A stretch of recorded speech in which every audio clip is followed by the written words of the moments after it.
Capítulo 4.4 Enfermedades restrictivas de las vías respiratorias.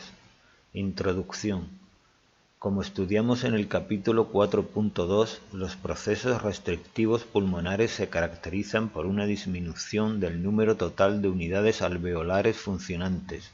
Esto puede estar condicionado por diferentes enfermedades, como enfermedades de la caja torácica, esqueleto óseo, que dificultan la adecuada expansión torácica, por ejemplo, cifoscoliosis severas; por enfermedades de los músculos respiratorios, por ejemplo, miopatías; por enfermedades de los nervios que inervan la musculatura respiratoria, motoneuronas, por ejemplo, esclerosis lateral amiotrófica, ELA, enfermedad en la que por causas desconocidas se produce una muerte progresiva de las neuronas motoras que afectan a la musculatura estriada, incluido el diafragma; por sustitución del tejido pulmonar normal por tejido fibrótico, que impide su adecuada expansión, fibrosis pulmonares.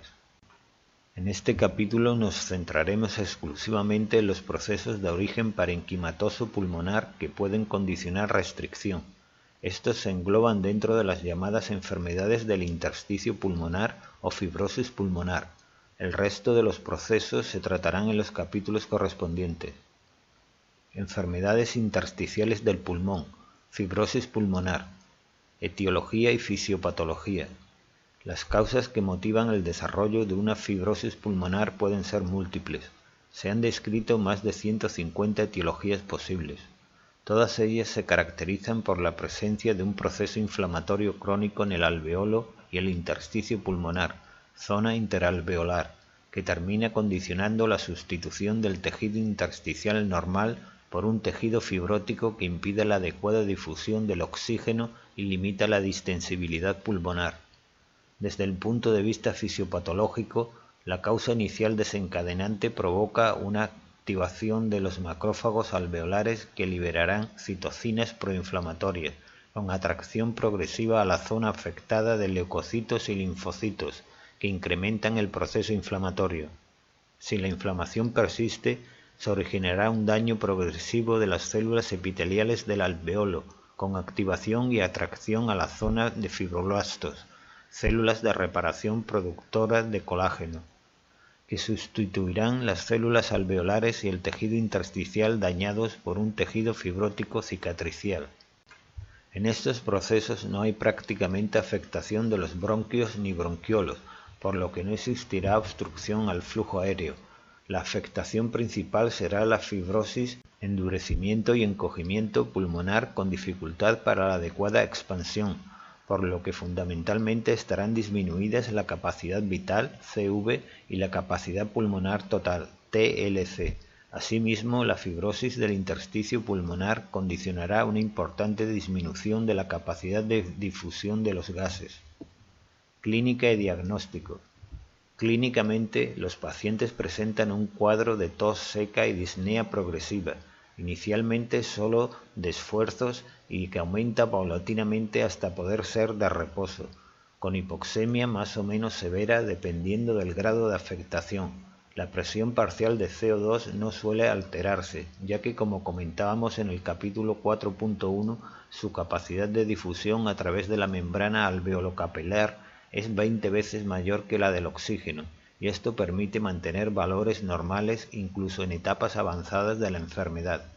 En estadios avanzados podremos encontrar signos de hipertensión pulmonar por destrucción de capilares englobados por el epitelio fibrótico y por la hipoxemia mantenida. En la exploración física, el dato característico es la auscultación, generalmente en las bases pulmonares, de crepitantes secos, indicativos de afectación alveolar, llamados crepitantes en velcro, por la similitud de su sonido a los del despegamiento del velcro. Los estudios radiológicos en las fases finales pueden mostrar el denominado pulmón empanal, con aparición de pequeñas áreas quísticas rodeadas por tejido fibrótico denso intersticial, que se asemeja a un panal de abeja. La tomografía computerizada del tórax es mucho más precisa que la radiografía simple para el diagnóstico de estas enfermedades. La espirometría muestra una disminución de la capacidad vital sin apenas afectación del volumen expiratorio máximo en el primer segundo. FEV1, por lo que el índice de tifenó en contraposición a las enfermedades obstructivas será igual o mayor del 80%. En algunos de estos procesos, cuando la causa no ha podido definirse, puede ser necesario realizar una broncoscopia con toma de biopsias pulmonares para poder aclarar la etiología. Enfermedades intersticiales más frecuentes. Fibrosis pulmonar idiopática.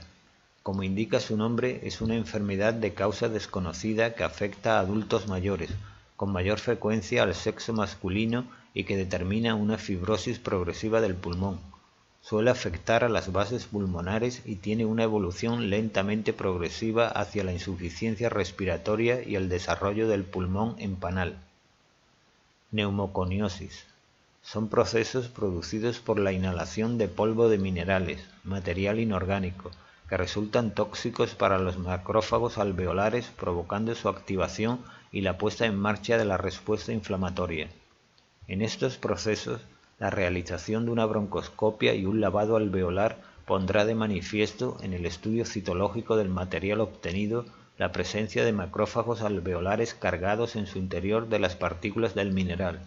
Dependiendo del mineral causante del proceso, se diferencian neumoconiosis de los trabajadores del carbón, antracosis, producidas en los mineros por la inhalación prolongada durante años de polvo de carbón, silicosis, producida por la inhalación de partículas de sílice, compuesto de cuarzo. Aparecen trabajadores de canteras, talladores de piedra o trabajadores con chorro de arena de sílice usado para la limpieza de fachadas. Asbestosis, originada por la inhalación de partículas de asbestos, material utilizado hasta hace no muchos años en la fabricación de aislantes, frenos de automóviles, etc. La enfermedad guarda una relación directa con la intensidad y el tiempo de exposición.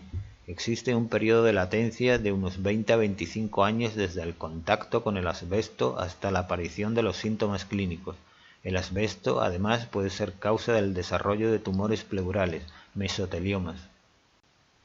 Neumonitis por hipersensibilidad o alveolitis alérgicas extrínsecas. Se producen por la inhalación de partículas orgánicas en personas susceptibles que genera una reacción inmunitaria con inflamación de la zona alveolar, alveolitis. El contacto repetido y la inflamación crónica alveolar puede desencadenar la aparición de una fibrosis pulmonar progresiva. Generalmente se trata de enfermedades profesionales en trabajadores que tienen contacto frecuente con la sustancia alergénica. Existen múltiples sustancias que pueden producir alveolitis alérgica en pacientes susceptibles. Entre ellas destacamos el llamado pulmón del cuidador de aves, originado por la inhalación de material orgánico proteico procedente de los excrementos de las aves, o el pulmón del granjero, que aparece en pacientes que trabajan con heno contaminado con hongos. Sarcoidosis pulmonar. La sarcoidosis es una enfermedad de causa desconocida, más frecuente en pacientes jóvenes y que puede afectar a diferentes órganos como la piel, el hígado, los ojos, el bazo o el corazón.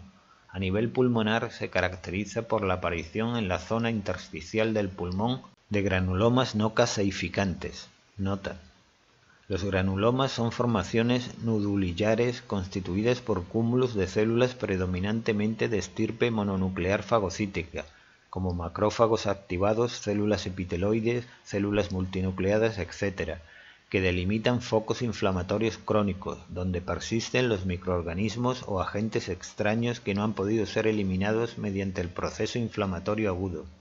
En la tuberculosis es típica la formación de granulomas específicos que presentan en su interior un material necrótico espeso, denominada caseum, por su similitud con el queso. Fin de la nota. A diferencia de los granulomas de la tuberculosis, en su estadio más avanzado puede provocar fibrosis pulmonar. El diagnóstico se realiza por biopsia de algunos órganos afectados con visualización de los granulomas típicos.